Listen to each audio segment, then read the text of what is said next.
one of the directors of the Council Work and Health, and also chair of ACPO, which is the Association for Chartered Physios in Occupational Health and Ergonomics.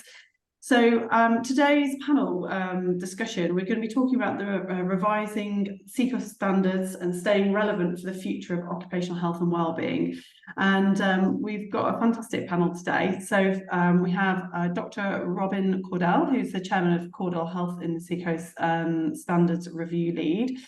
We've also got Lizzie Wood, who's Head of Occupational Health and Wellbeing at Arriva PLC.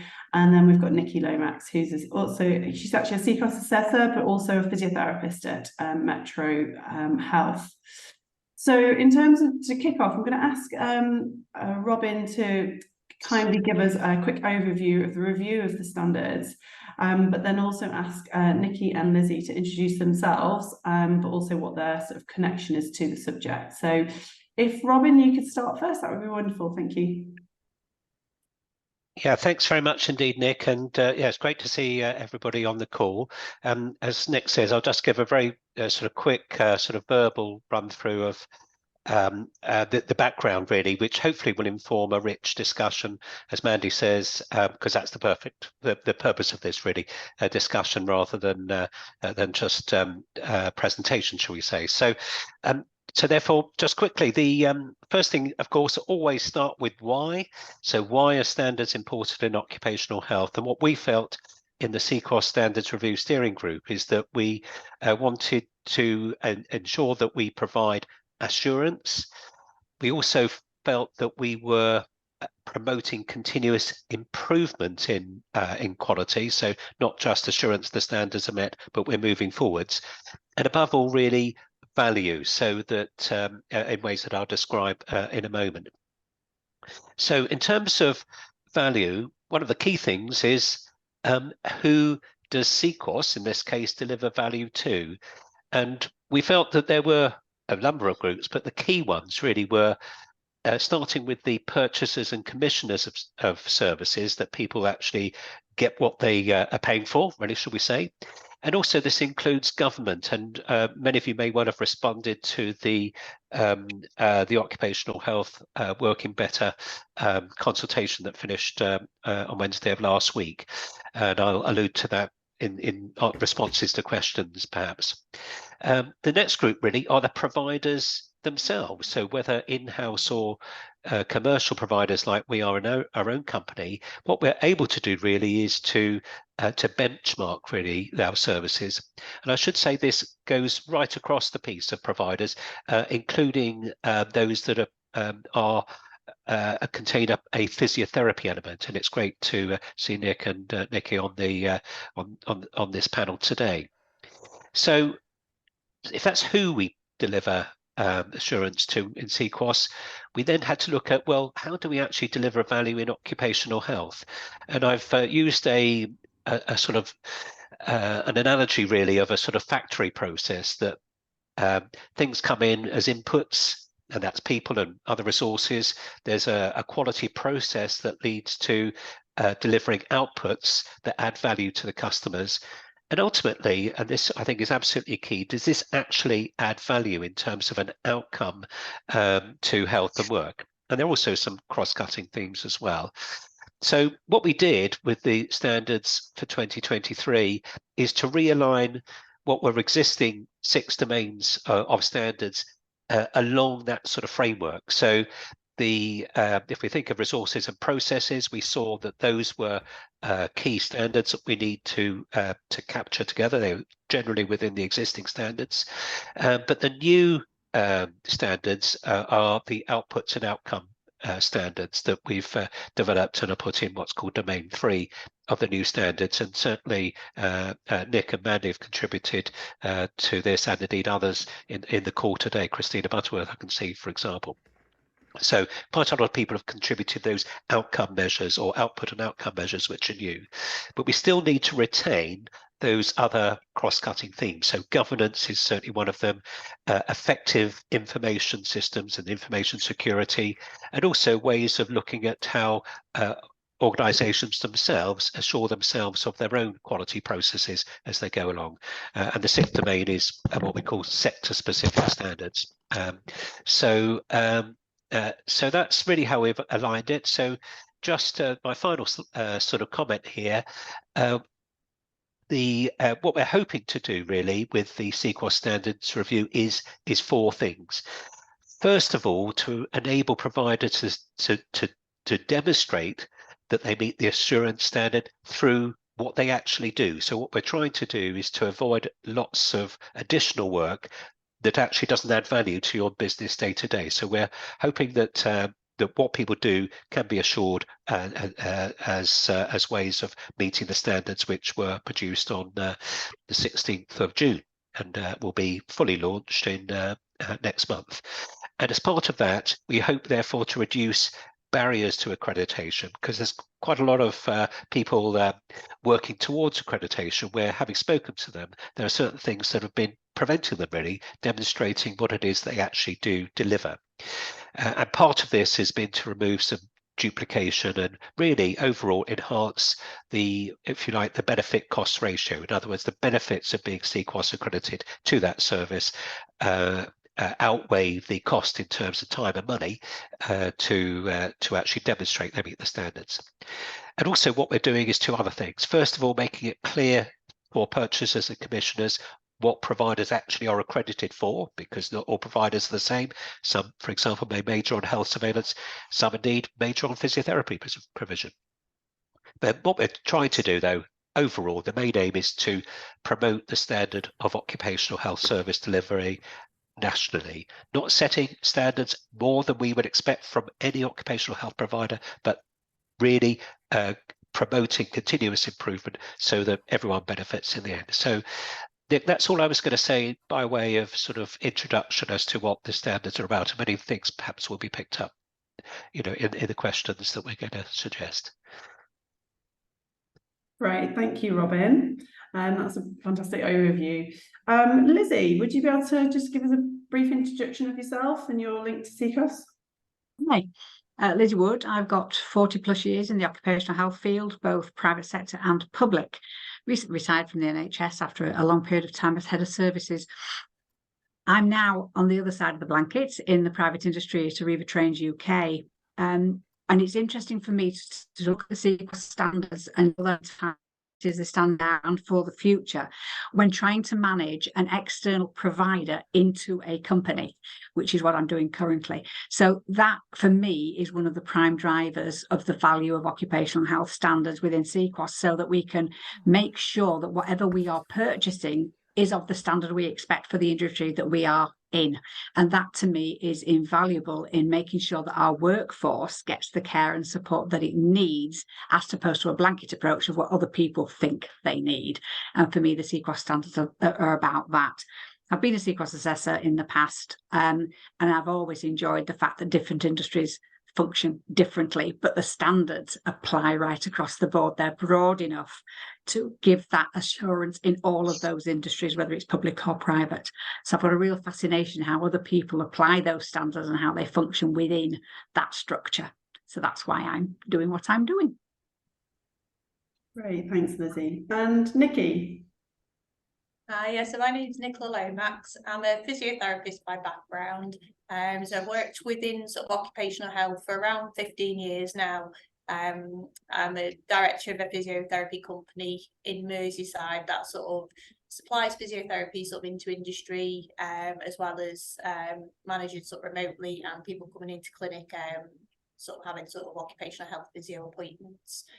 I've worked with SEQOHS, well, for SEQOHS for 6 years now, as an assessor. So I've been involved in obviously the current standards, obviously, that are in use, and been involved in assessing a range of organisations. So I've actually audited, had a little look this morning, sort of 35 organisations across sort of NHS and public sector. So they're sort of a broad range of different industries, and as obviously it's mentioned, and the great thing with that is obviously we see sort of lots of different occupational health companies that work in different ways, have got different specialities, and sort of supply sort of different services, but all working sort of, you know, at a level to achieve the SEQOHS accreditation. So it's been great to work with sort of a lot of different organisations and to be involved in those assessments.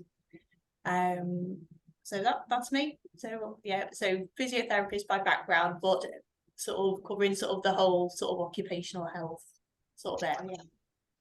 Great, thank you. We've got an additional member of the panel. We've got Dan Gillard, who's just joined us, and he's the head of Occupational Health and Wellbeing Service at Surrey Fire and Rescue in East Surrey Fire and Rescue. So, Dan, would you like to just give yourself just a brief introduction of the work that you do and also your link to SEQOHS? Yes, I have a nursing background. I've been looking after the police and fire rescue services for 5 years today, my 5th anniversary, which is quite fun. We've got a team of about 30 altogether that we secured the SEQOHS accreditation about 2 or 3 years ago. We're the only police force in the country to have it. And I see it as our business as usual, day-to-day stuff with regard to keeping everything up to date, the quality, the document control. And the good thing about SEQOHS is we've had a peer come and review. Somebody, the review, the assessment structure is by suitably qualified people to come and see what we're doing. And the detail that they've done is quite remarkable. And I think it's important that the government has a registration system for organisations that are offering this type of service to companies, because if there's no control over it, they risk dangerous practice. And with an accreditation and a registration system, I think SEQOHS should be part of that. And I think that's probably hopefully where we're heading, is that we can avoid, choose my words carefully, unsuitable organisations trying to sell this to organisations that don't know what they're purchasing. And if we can have an accreditation service such as SEQOHS, that you must have this registration or quality control before you can sell the service. Yes, I could go on a bit more, but That's okay. I think you all, I would be surprised if somebody didn't disagree. So. Thanks, Dan. Okay, so I'm going to kick it off with a bit more of a general question, and we may have touched on this a little bit, but I'll be interested to hear the thoughts of the panel in terms of why we think it's important to even have this sort of level of governance. Who would like to start? Well, Robin, do you want to start? Yes, I think I was reflecting on this in my response to the government's consultation on occupational health working better. I think it really touches on Dan's point as well. Again, we've been in discussion with Dan regarding the police work.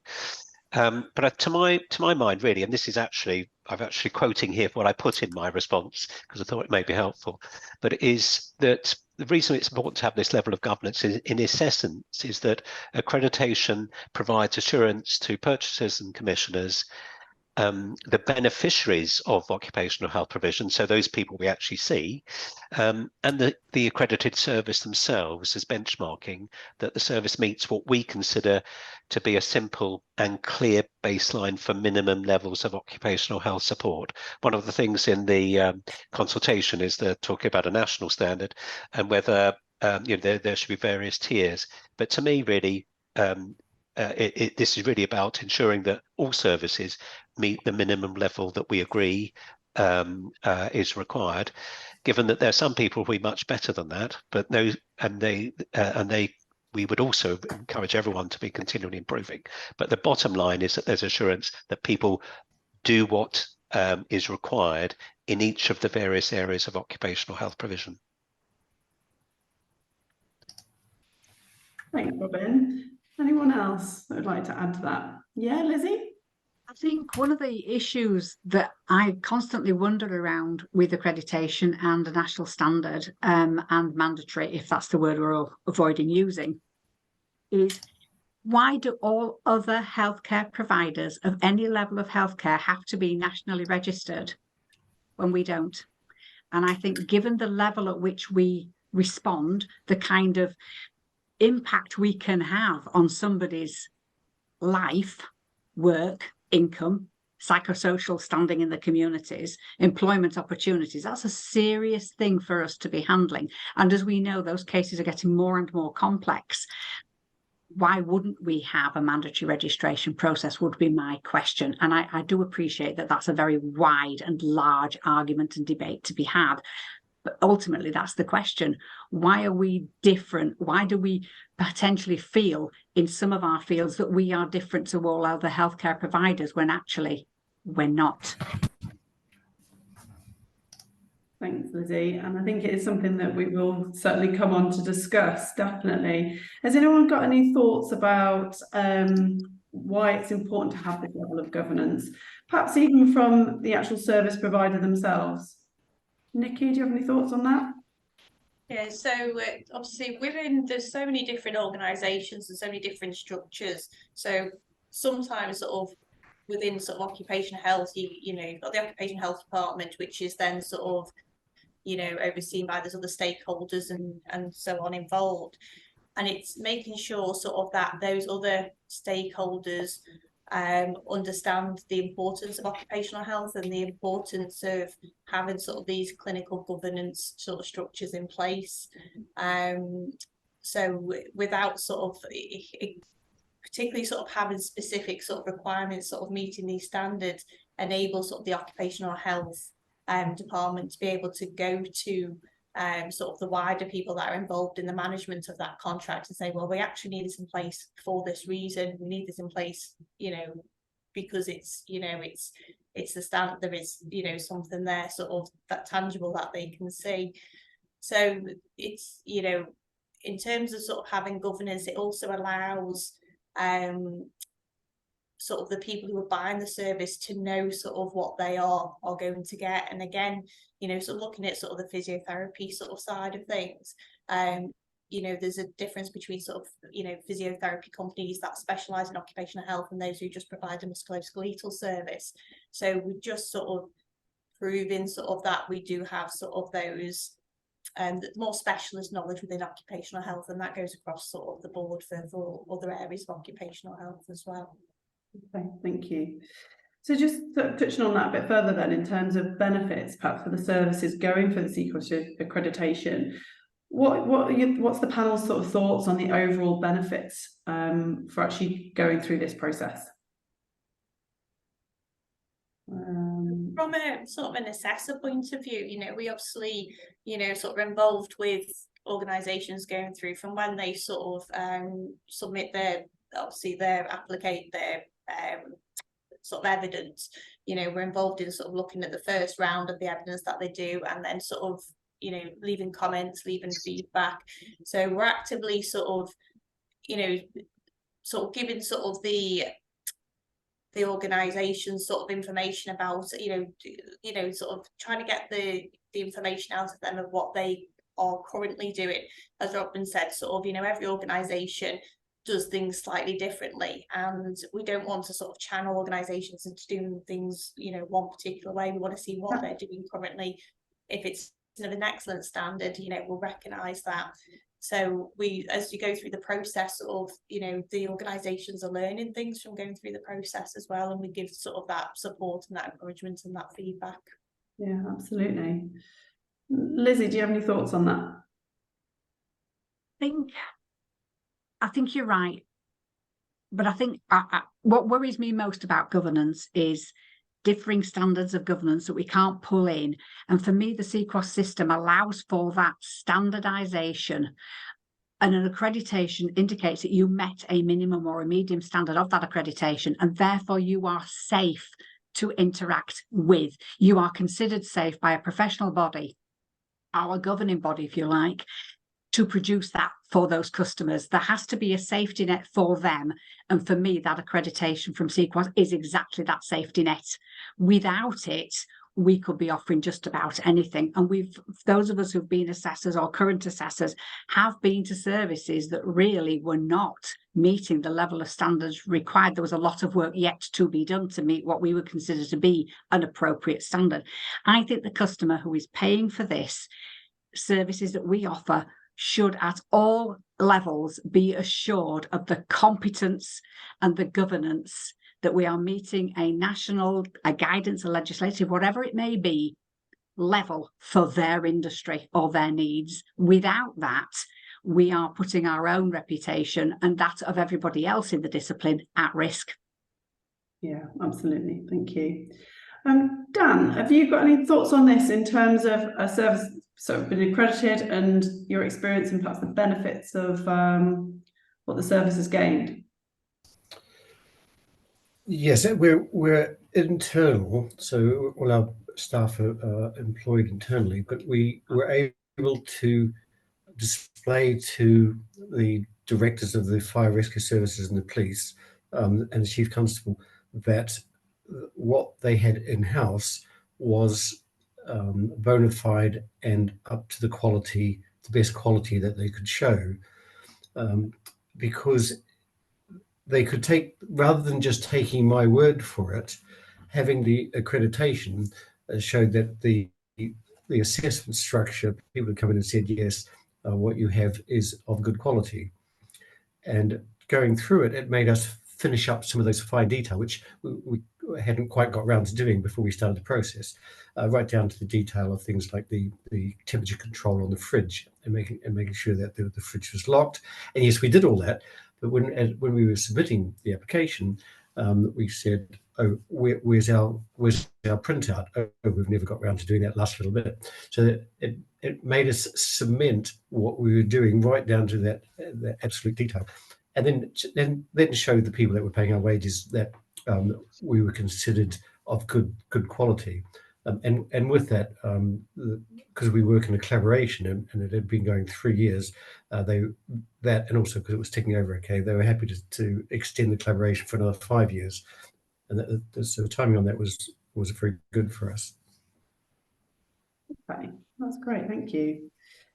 So a question over to Robin, thinking about sort of the drivers for why people go through the process of the services. So particularly for those purchasing the services, what are the key drivers for them? Yeah, this is a really key point, and actually it leads on, I think, from the point that Dan was making just now. And before I answer that question, I was reflecting on my experience 15 years ago, I suppose now, almost, when we put the Defence Medical Services through whatever CQC was called before it was CQC. But the Armed Forces are not regulated by the CQC, but nonetheless, the Surgeon General at the time felt it was very helpful to allow us as the service ourselves to identify what we were doing well, and particularly where there are areas of improvement. And to me, these are yes, process things, but they're also elements of not just doing things right, but doing the right things. And one of the things that came out of our discussion, particularly with HSE, is to ensure that there is a proper occupational health needs assessment, particularly in relation to health surveillance in their case, but really across the piece, so that customers, so whether they're commissioners or purchasers of care, understand that they're getting value both in terms of those things that are required to promote, protect, and restore the health of their organisation, and they're not being sold things that might be done well, but not necessarily the right things. So I think a big change we've made this time, where I think this is also one of the drivers for the SEQOHS standards, as they are particularly in the 2023 version, is to ensure that we look at outcomes and output and outcome measures, and the number one outcome measure or output measure in domain 3, 3.1 is the occupational health needs assessment. So we would see this as a critical thing for organisations to do. Now, it's not always that easy to do that. So one of the benefits, or one of the drivers, if you like, for becoming accredited is you get access to these resources through the evidence guide that we've just completed, so that you're able to do this, and we can share best practice across the piece. So sharing best practice to ensure that we're doing the right thing is important. And there's one final thing that really emerged when we were up at Buxton a month or so ago. Really good meeting at the HSE there, was to ensure that providers are meeting legal requirements. Because, and this is, I think, not perhaps well known, a company can be prosecuted by the health and safety executive if something goes badly wrong. But if they've not been properly advised by the occupational health provider they have, the so-called competent person, if they're not competent, then that's, if you like, a get out of jail free card, and they may not escape prosecution themselves, but the occupational health provider could be prosecuted. So actually there's an important compliance element, and we've increased this in the 2023 standards to ensure that that everything's covered, including the not just the effective occupational health care, but to make sure it's legally compliant across the range of legislation, health and safety, disability legislation, and so on, that we're concerned about. So, so I think this is a driver myself. And again, really to make it really clear that what we're doing is helping providers demonstrate they meet the assurance standard, so benchmarking, and also as part of that, as again others have said, is to make it clear what it is that person does and what they're actually accredited for. And this is really important. So this big driver now is the 2 government consultations that you'll be aware of, both the Occupational Health Working Better and also the Treasury-led one. There's a lot of attention on us at the moment in occupational health, and it's absolutely essential, not least for our reputation, that if occupational health services are delivered, they are to the requisite standard. Yeah, absolutely. And I think with regard that, it's how we also educate the purchasers on the benefits of the accreditation and why it's so important. And certainly from a physio perspective, that's something that comes up quite regularly for us. And I'm sure, Nicky, you may have experienced this as well, around the challenges of that. So have you got any thoughts on that in terms of how we sort of would promote or educate purchasers? Yeah, so we actually put our organisation through the SEQOHS accreditation last year. There's very few. I think there's a handful of physio services that are currently accredited, which obviously is there needs to be a little bit more sort of work around sort of promoting that. But it allowed us to sort of go into organisations and say, look, we don't just provide sort of standard musculoskeletal physiotherapy. We will also, be able to give sort of specific occupational health advice. We'll give reports. It's all, everything that we do is sort of sent in a, everything sort of is complying with GDPR. So we were able sort of to prove sort of the standards that we work at sort of, across the board. There isn't within physiotherapy, sort of, because occupational health is such a specific part of it. It's SEQOHS really sort of that sort of showcases the occupational health element of what physiotherapy can offer. So it's been really helpful for us to have that when we've approached organisations, or when organisations approached us, and so on. I think sort of just generally sort of across the board, having sort of SEQOHS accreditation is that sort of that, something that you can sort of, it's that value that you can take to sort of a purchaser and just say, this is, the level that we're working at. You don't have to then go into the specifics because it's just covered.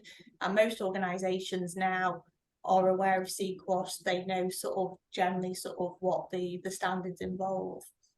So it's just a well-known tool to be able to showcase what they do. Thank you. Robin, we've got some questions about, and we were going to discuss a little bit around the future of SEQOHS. We have got some questions about One from Robin Pickard, who's asking, what is the appetite to include vocational rehabilitation organisations within the specialist SEQOHS standard?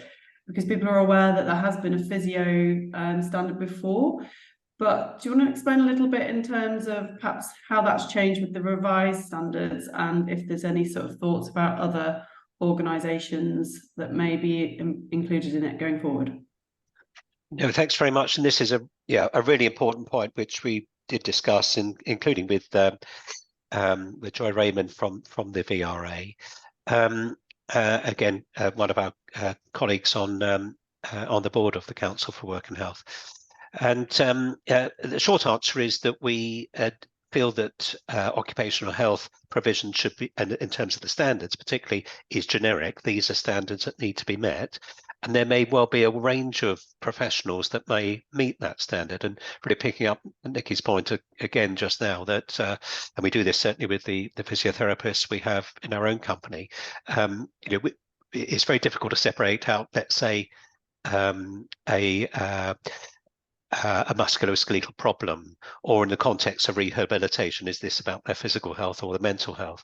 And actually, being able to have generic skills in occupational health is the key driver. So I certainly don't see any barrier, should we say, for vocational rehab organisations getting involved with this. And I think there is, with the experience we've had with physiotherapy accreditation, I think that would be very, certainly very welcome.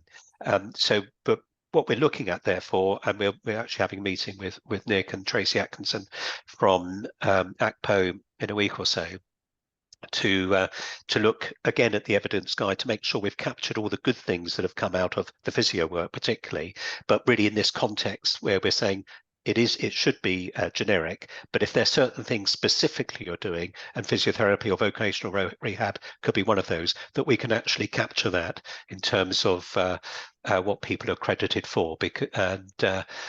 You'll see this when you see the new website for SEQOHS, but on it, and I should say Mandy and Louise Craig, who's also on the call, and myself have been working on this together with others. But what we'll be looking at in making clear what people are accredited for, it would include promoting health of employees, protecting health of employees, statutory health surveillance, supporting employees with health conditions and disabilities in work, ill health retirement, and this one particularly relevant here to rehabilitation and physiotherapy, interventions to restore health. Not everyone does that, but those that do, we would want to recognise that. Probably slightly long answer to the question, but hopefully that addresses it. No, that's great, thanks. I think personally, from my perspective, seeing it's great that it's all under sort of one standard really, and that they're not separated out, because if we're really promoting sort of multidisciplinary working, and that services will be tailored to the purchaser's needs, then it's important that we have that. So I think it's a great progression, by also acknowledging that there are sort of certain differences within specialities as well. Robin, you say thank you, so we've answered your question. I think, Emma, you had your hand up. Is there a question that you'd like to ask? She's there. Sorry, I was fumbling for the mute button. No, the question has been answered. All I would add that a previous colleague of yours has just said, a colleague of yours has previously said that many companies are aware of SEQOHS. I've spoken to quite a few companies in varying size, and I would gently note that they are not necessarily aware of the benefits of SEQOHS. However, I'm also very aware of the fact that any nurse could walk into their organisation and say, I'm a nurse, and therein lies the risk. How do they know that that nurse is going to do what they need to do? So to me, this is about the profession protecting itself, and any responsible professional taking steps to ensure that as many people within the OH field are regulated, however we like to call it, through SEQOHS, in order to protect that vast population who think that because we are nurses and doctors, we are governed by the same guidelines that apply within the NHS, because I am sure that that is what they see. Yeah, I agree, and we certainly see this from a physio perspective as well. We do see that lots of purchasers are just really having a musculoskeletal service put in place and not an occupational health physio service. So certainly it is absolutely one of the benefits, but it's a challenge, and it's something that we need to continue to really promote the benefits of the service, because really we see it in tenders for sort of maybe big organisations, but do we see it across the board? We've got a couple of hands up. So Linda, I think you've got a question. Oh, yes, I'd just like to come back to how do you know that a nurse is governed by standards? I really do need to take issue with that, because any nurse on the register adheres to the code.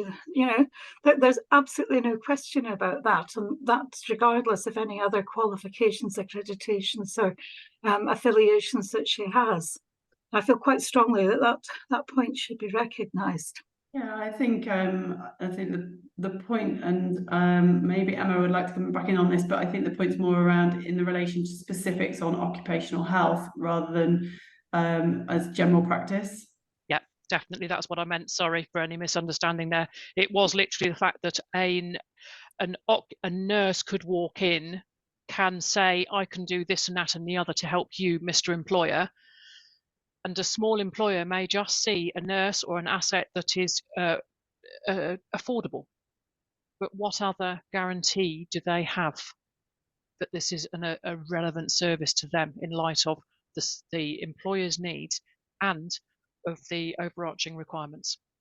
Yeah, it's looking at sort of those specialist requirements of occupational health. So the things that we'd be looking at is making sure, obviously, what the occupational health service or sort of stating to the employer that they're delivering, so whether that's health surveillance, case management, that the nurses that are in place that have got the appropriate qualifications, and that they've maintained sort of that they've done their update courses and everything to maintain that level of competency. So it's making sure that there's a level of skills and service, that those nurses have got those skills to be able to deliver the services that are advertised.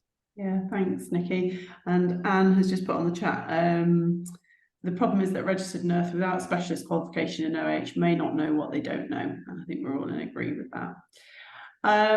Christina, you have your hand up.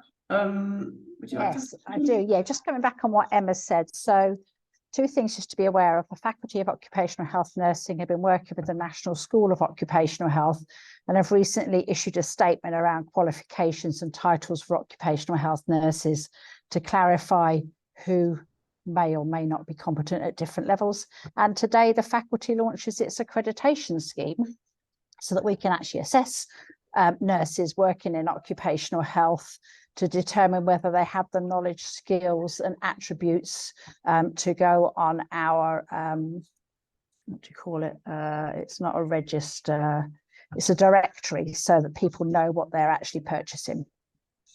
Thank you. And then Robin, you want to add into that?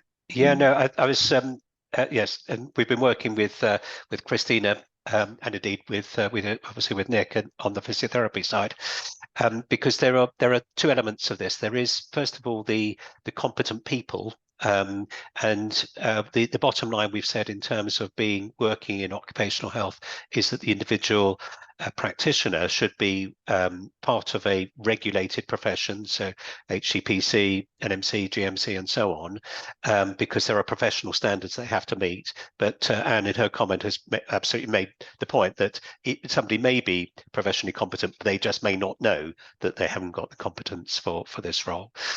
So there does need to be additional assurance, and certainly the Faculty of Occupational Health Nursing work has been really important. And to go back to the vocational rehab, be good to send us an email as to what you would consider to be an appropriate qualification for occupational health in the context of vocational rehab professionals delivering this. So I think that's really important. But what I would say, we've really majored on this again with the standards, with the contribution of those I've mentioned. If you're interested, it's standard 2.1. So I'm very sad knowing what the numbers of these things are. But it's standard 2.1 looks at, number 1 is, does this person have the competence? Because this is something we covered in great detail with the HSE in Buxton last month, because there's a legal requirement for an employer to employ a competent person. They need to know Well, how do they know they're competent? And certainly the accreditation is one way for individual practitioners, but we do accredit single-handed professionals in all specialties if they're delivering occupational health, because that does provide a benchmark which suggests that that person is competent in occupational health. Thank you. I've got one more question, but Lizzie, do you want to make a point just quickly? Yeah, I think SEQOHS works in reverse as well. Certainly from my point of view, if you are tendering for an external provision, then making sure that your tender document includes all of the SEQOHS standards to be met. There is a dual process there. One, you are making clear that unless you are SEQOHS accredited, you won't get the contract, you won't get past the pre-point. But the other is that you know, as a purchaser, what standards are supposed to be provided to you as the purchaser, to give you that safety net again around what you're going to purchase to provide to your employees. My concern is for those services who don't have people like us in their organisations to ensure that your provider is meeting those standards and understanding the right questions to ask. So if SEQOHS is a part of that tendering, then you have a level of assurance, even if you don't know what you don't know as a purchaser. And I certainly wouldn't purchase services for an organisation that were not SEQOHS accredited. Thank you. Okay, we've literally got a couple of minutes left, and this might be a bit of a bigger question to finish on, but it would be good to sort of know your thoughts. Lizzie has touched on this already, but what are the panel's thoughts about a mandatory, making SEQOHS be the mandatory for services? So, Robin, would you like to pick up on that? I mean, this is certainly something that's alluded to really within the government's consultation, and there are some sort of practical difficulties to it. I'm certainly not against it, I think, in the fullness of time, but I think what I would suggest is that, at least as a first step, that we market really what SEQOHS is about, making people, all purchasers and commissioners, aware of what's expected, and if there is not a commercial driver, much as Lizzie was saying, that if you're not SEQOHS accredited, you don't get the contract, then to protect purchaser providers and most importantly their employees, then it may be that mandation might be needed. But we then have to look to see well who would be the regulator, and I would suggest CQC wouldn't be the appropriate people, but nonetheless then a regulator perhaps nested in HSE, obviously a regulator itself, might be appropriate. But I think we're at early stages at the moment. It's certainly not part of my remit. I think my driver at the moment is to get it accepted that you are expected to be SEQOHS accredited, but whether the people, so a carrot approach for the reasons we've discussed, but there may be a stick approach needed in the future. Thank you. And Lizzie, do you have anything just to add into that? No, I don't think so. I think that's right. We're at the very early stages of this. I think the debate has to be around who would regulate, how do we put that in place, what are the barriers to that from various places, and what's the cost going to be? Because for the smaller services, that cost could be quite prohibitive, and the cost would have to be passed to customers. And we know that is also a flaw when you're selling services. So I think it's the very early stages. I think the debate is healthy. If you are another healthcare provider, Sequins and CQC and all the other government bodies are watching you at all times to make sure you're meeting a standard. And whilst the faculty absolutely is watching the SEQOHS standards and the application of those, there is nothing to say outside of what we do whether companies, the millions of them that are, have any fallback position whatsoever if they purchase the wrong care. We've got a couple of comments. In fact, first of all, I'll just go to Anne, because she's had her hand up for a little while, and then we've got a couple of comments in the chat. Anne? Thank you. Can you hear me now? Yeah, we can, yeah. Right, thanks. I just want some clarification. I hear regularly from OH nurses that believe that you've got to be SCOFN registered to head up an occupational health service. My understanding of having read both the new standards and the existing standards is that you have to be on the appropriate part of the register. So in other words, registered as a nurse with the NMC. But I would say having an appropriate qualification in occupational health is of higher value than just being SCUF and registered. But I hear this all the time, oh, we've got to employ a SCUF and registrant but you could have a SCUF and course with very little pathway specific material, and yet there's a range of other courses, including the RGU course, the Cumbria course, et al., that have got a lot of occupational health within it. So just some comments as to whether I'm right that you need to be NMC registered as a nurse, but hold a valid qualification in occupational health, not just SCUF and OH registrants.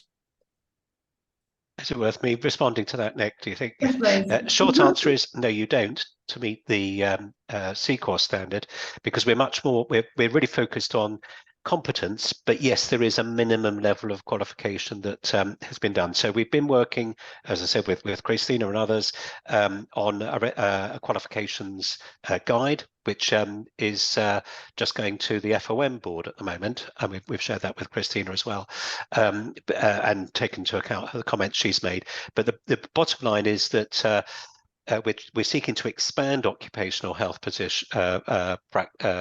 provision, but in a safe way. There are lots and lots of checks and balances that we include in SEQOHS. So provided even a single-handed practitioner is SEQOHS accredited, then and that would include having the minimum level of qualification that we put in there, then we would enable that. Because after all, we don't preclude doctors from practicing in occupational medicine unless they're on the specialist register. There's not that many of us relatively who are, but we do set the diploma in occupational medicine as the minimum standard. So that's what we've set for doctors in standard 2.1. That's great to hear, but could you please disseminate that, because there is such a misconception amongst practitioners, and I believe also in some of the assessors, because the that's come back to me is, well, our assessors said we had to have SCUF and registration, and it's no, it's not the case. And actually the reason for this, and we're actually meeting, well, Mandy's leading this, but we're meeting with all the assessors on Friday. But one of the challenges, if you like, of the previous standards is that even though the standards themselves were approved by the board, the evidence guide was developed by the assessors themselves through the really good work of people like Wendy Ladd, for example, did a fantastic job, but it wasn't overseen by the board. So what we've put in place now is a governance structure to oversee the evidence guide as well. So the evidence guide will be online, but we can always amend it in light of changing requirements and so on. But nonetheless, is what we've recommended to the board is that there's the group we still already have, the steering group, continues to oversee that so that it is still best practice, fair, transparent, and meets the minimum standard. That's a big thing about SEQOHS. It's not a gold standard, actually, in the sense of excellence. It's being good enough. Not many people like to be told they're just good enough. People like to think they're excellent, but actually what we're trying to ensure is everybody who's delivering these services is good enough to do so. That's great. Thank you. Thanks, Robin. Just looking at the chat and just to wrap up, we've got a couple of comments. There is some support around the potentially the direction of a mandatory process for SEQOHS accreditation for OC health services. Certainly Christina's saying that it should be mandatory to implement quality assurance, and SEQOHS is likely to the best of class. There is one question from Emma who says she's playing devil's advocate here, but if SEQOHS was to be mandated, will this be extended into in-house services? So I don't know if we just want to finish on that, if there's any sort of thoughts on that at all. Robin, Lizzie? Yeah, I can. What I would say is that in-house, and Dan alluded to this as well, in-house or external providers should be the same standard. It is the same standard. The only difference is how it's paid for. Yeah, absolutely. Okay, so I'm very aware of time, so we will wrap up there, unless anyone from the board has anything else that they would like to add. Are there any further comments from anyone? feel like we've covered everything. Well, I'd like firstly to thank the board, the panel for their time, for the discussion, and for all of you for attending today's session. It's been a really good discussion. And if you've got any further questions after the call, then do let us know, and we'd happily get back to you on those. Thanks very much, Mandy, for organising it, and Nick for chairing so well. Thank you. Thank you very much. The recording will be available from tomorrow. So everybody knows. Thank you. Thank you. Stop the recording.